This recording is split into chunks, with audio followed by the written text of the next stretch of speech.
Hi everyone, welcome to another episode of Wine and Wifing. I know we've been away for a while. As you can see, I'm trying to get my words back and everything like that. I do want to send a shout out to my mother-in-law, Candgraham. Stay strong. We love you. Rest in peace to my father-in-law. Lost him, and that's why I've been away. But you know, the right prayers are out there. We know our source and where our strength and welcome back, everyone. We're gonna get special guests. All my guests are special, so I'm gonna say that for every guest I have. Our special guest on this episode is one of my BFFs, Tashia Parker. I'm just joking. Tashia Richardson. She's gonna kill me.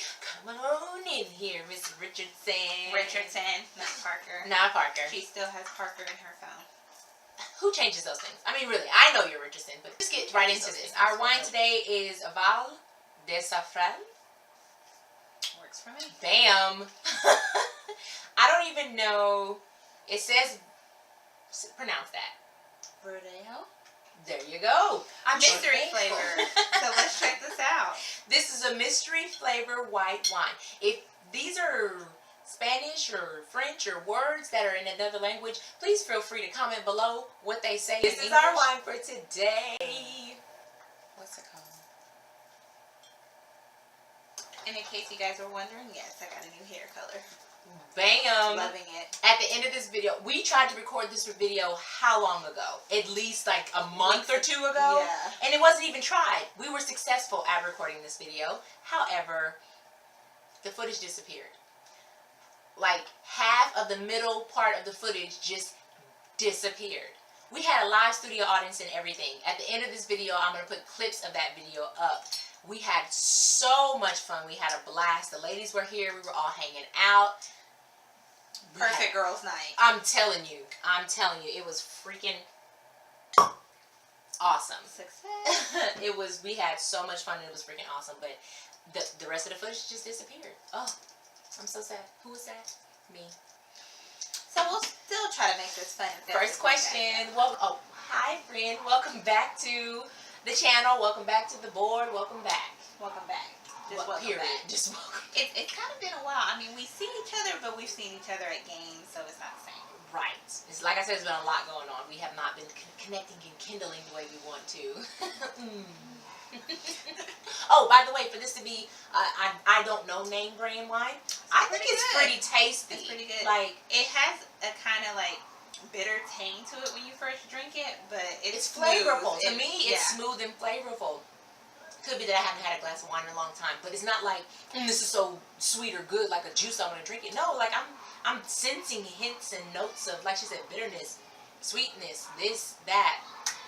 Sorry about the background noise. Everybody knows the first question is, do you drink? The answer to that is yes. Yes. Why do you drink?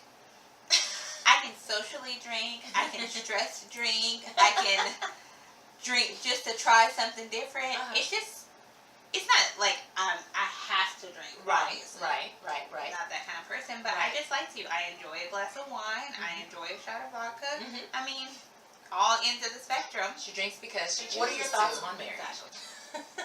She's like, dang, what did I say the last time? Right. Just when somebody says married, like marriage to you, what comes to mind? Marriage to me, it consists of more than just me and my husband. I think it includes the children, our household, how we just live our lives. Okay, well, think about it in this way, in this aspect. 90% of the time when you get, it's 2016, so this might not be legit, right? But 90% of the time, people normally get married before the children and stuff are involved, and before there's a house, before there's a mortgage, before there's together priorities. But see, I think the time that we live in, everything's done backwards. Let's be honest. We were together for 10 years before I got married. Okay. So, you know, back in the traditional times where you don't live together and have children and all that stuff before you're married, well, nowadays it's not like that anymore. I think that... It's not like that as much. Good. So, personally, I think that marriage... I don't know how to phrase where I'm trying to get. Okay. But don't try to be politically correct. Tell them how I it know is. I'm trying to be politically correct. She's trying to be all tactful and politically correct when in reality, just explain it for what you expect, what you feel it is. Right. And how it is to you. You're not saying, we're not by any means trying to put these things off on other people. That's the whole point of this series, is to explain that there's so many definitions and aspects of marriage. Marriage is a good thing for a lot of people. It is a right way to go and a right way to do things. However, depending on your religious preference, depending on how you see things and how you do things in your marriage, the point of it all and the fact of it all is that's your marriage. Exactly. You are a wife to that man, not to your religion, not to your friends, not to your followers, not to, your kids. You're not a wife to your kids. You're a mother to your children. You know what I mean? Right. So what you think other people, if you think what other people are saying and what you want to give people what they want to see and stuff like that is not my definition of marriage. And I'm assuming it's not other people's definition of marriage either. And for me, marriage is that other person that you cannot picture your life without. Mm-hmm. They're your best friend. I mean, I love you, but they're your best friends. They're the ones you go to. Me and my husband gossip like me and a girlfriend would. He won't want me to admit that, but we do, because we just do that to each other. So someone that you can confide in no matter what. They're not judgmental. You can be vulnerable with that person. No matter what, even if you argue and have problems with this person, I still know that I can be vulnerable with him. It's that one person that you 100% can count on at all times. Yep. And that you allow yourself to do that with. Like you said, we live in a different time and a different era. Mm-hmm. It's hard to open up to anyone that way. Or way. Trust someone that level. Yeah. Even if it is your spouse. But at the same time, you allow yourself. To me, that's the definition of marriage. You allowing yourself to let yourself open up to that person, like to another person that way. Right. No matter what. She just had to push it out of me. I just couldn't get exhausted. What's your favorite wine? I don't know that I have a favorite wine, because I won't say I'm a real wine connoisseur, so I don't know all that. But I like a white wine. Okay. Preferably something sweeter, but not too sweet. Mm-hmm. And then I'm more of like a Moscato, or I like a Pinot Grigio too. Okay. So, okay. Yeah. Yummy. A white wine. Nice. Mm-hmm. How long have you been married? We've been married almost 2 years, August 19th, but we've been together almost 12 years. So, yeah. It's all together. I was 18 years old. So I feel like when we got married, which we could have gotten married sooner, yes, but it was just the right time for us to get married. And nothing really changed except really my last name and the fact that we actually shared this union, me and all. Mm-hmm. My last name was shared with my children. Mm-hmm. Like, when my child was old enough to realize that my last name was different than hers, I'm like, okay, it's time.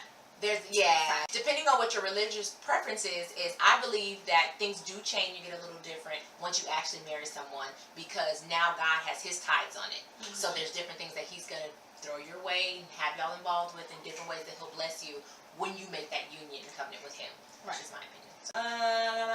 How did he propose? We didn't really have a proposal. We kind of just went and bought our rings together, and that's the truth. Like I said, we were together for an extremely long time before we got married. Mm-hmm. So it was something that we just did together. Both agreed to do. For me, it wasn't weird.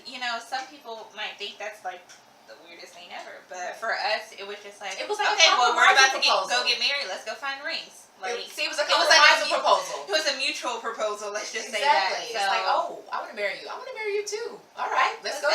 Exactly. That's exactly how it was. That's good. Okay. Do you believe in open marriages? And that is a very differentiated question, simply because there's different definitions. I was just about to say that. I was like, open marriage can mean that you guys are swingers and you can date other people. No, I don't think that's right. Mm-hmm. But an open marriage could also be that you're experimental with your bedroom life. Yeah, I guess it's open, technically allowing someone in. Yeah. Which I haven't been there before, but I can't say I'm 100% just against it. I'm like 50-50. I have like my... Hey, we're different people, but I accept her for her. She accepts me for me. Yeah, But I'm not completely opposed to that. Now, I don't think I think that it's a betrayal in your marriage to get emotionally involved with someone else. Okay. I don't think I could handle that. In being we're not Will and Jada. Like, you can't have... Oh, look at here now. How do we know that Will and Jada have an open marriage? The rumors. Okay. I'm about to say... And then once again, what you agree to in your marriage, if that's the definition of your marriage, then... And if that's what works for you, that's what works for you. Right? Exactly. I'm just saying. All right, now for our spontaneous question. Please pick a number between 1 and 8. 6. Okay. How would you define love before you were married, and how would you define it now that you are married? Like, before you got married, what was your definition of love? And think about it and then answer it in there. Because this is a 2-part question, and I want you to really go in depth and think about when you were younger, before you got married and knew what the priorities were and knew what, through thick and thin and all that kind of stuff. What was your definition of love then, before you were married? And I don't know if it differs because you were in a relationship so long before you got married. Was your was it the same? Was it not? Right. Okay. I think for me, that when I first felt like we were in love, it mostly probably was infatuation with him. Because I was so young. He was my first real boyfriend and all that stuff. So it was like all brand new and anyway, so spontaneous. I think the young me thought about me loving him was more... I feel like it was like the lust, the infatuation, the newness, the fact that it was spontaneous. I was like that little schoolgirl, like, and he was older. I was 18 years old. He was already 21. Oh, wow. Already had the college experiences and stuff like that. And I was young and naive. I will admit to that. Admit it, okay. Now, tell your truth. Speak your truth. After being together for so long and being married, having children, having a house, love to me is... I feel like it's a combination of everything. It's a combination of the friendship. It's a combination of what we share together, the children that we made, the responsibilities that we have, and how you handle them together, serious situations that we've been in, that we've come past and like gotten through at the time. Like, that's what's making my love in marriage so much stronger. Because you have all those life experiences with that person. Right. At the beginning, it's just love of, oh, it's so fun to be with this person all the time. Right. But you don't really know for me, you don't really know the true definition until you've actually been through some rocky, in-depth, almost breaking point type of situation. Gotcha. So, to me, it sounds like, your definition of love is similar to mine. Before you get married, a lot of your definition of love is feelings. All of it is all feelings and emotions and the moment in what you see. And after you get married, I feel that a lot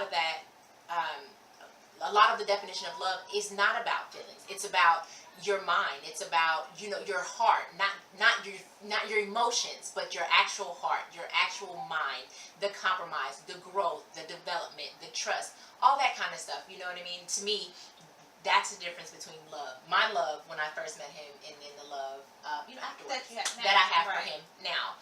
Because it's not just, I know people that get married and they say, oh, I was giddy in love with him and all that at first, and then afterwards, and then after we got married, it got harder. But they never stopped loving that person. If you, in my situation, and from where I see it, of course this is my opinion, my aspect, when you get married and those times come about, your love can either get stronger or it's going to dwindle away. You know what I mean? Because either you handle those situations. Exactly. And your love determines how you handle those situations. If that person is not really have that depth of love for you, then it's probably not going to work out, because your love is what makes you work. It makes you change. It makes you want to do these things to get to the next step. If they're already willing and ready to quit when something comes about, to me, it wasn't love exactly. It wasn't love in the yeah. first place. It was just those feelings. So yes, it's a deeper love when you can get married and stay married and have a successful, happy marriage after you get, like, continuously, not like that 6 months or that 1 year or 2 years after you get married. I'm talking about you got at least to get to 5, because 2 and 3 gets a little rocky. It's a little rocky on year 2 and 3. But yeah, so we have a lot. I think that's it for our second episode of Wine and Wifing. Thank you so much for joining me. I've been hunting this girl down for since I started this series to try to record with her. So. But I'm here now. That's all that matters. Party foul. She didn't finish her class. Granted, she was doing a lot of talking. However, she didn't. Oh, look at that. Anyway, thank you so much for joining us. And everyone, please join me. Mondays is going to be Wine and Wifing. Yes, I want to introduce my new series that's going to be up on Wednesdays. Wine and Wifing is going to be Mondays. On Wednesdays, it's going to be Facts of Life, when we talk about different things that are facts of life, i.e., are Black people always late to everything? Or somebody who's late to everything but is really working on it, aka me. Some more of the other topics are going to be like eating habits and just stuff that's going on in the world that I want to talk about, and I want you guys to join me to talk about. So, and then it'll have beauty and or family vlog on the end of the week, right? Sounds fun. I hope you guys join me. I hope you stick around. Until next time, ciao.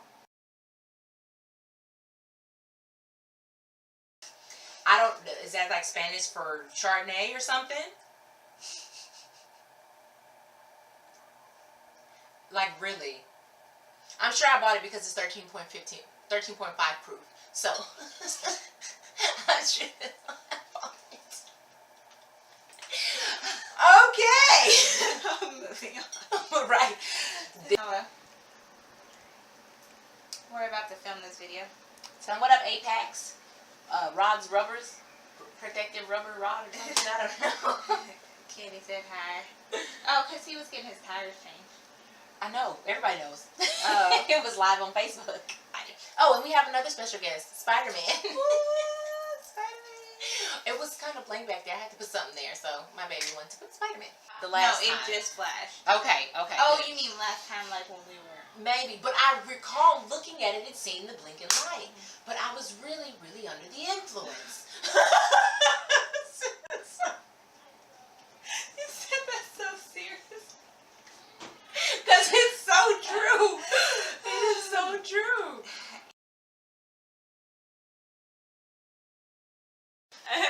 Okay, so apparently I'm a little under the influence and I pronounced it wrong. It's Pinot Noir by Barefoot. You guys see that?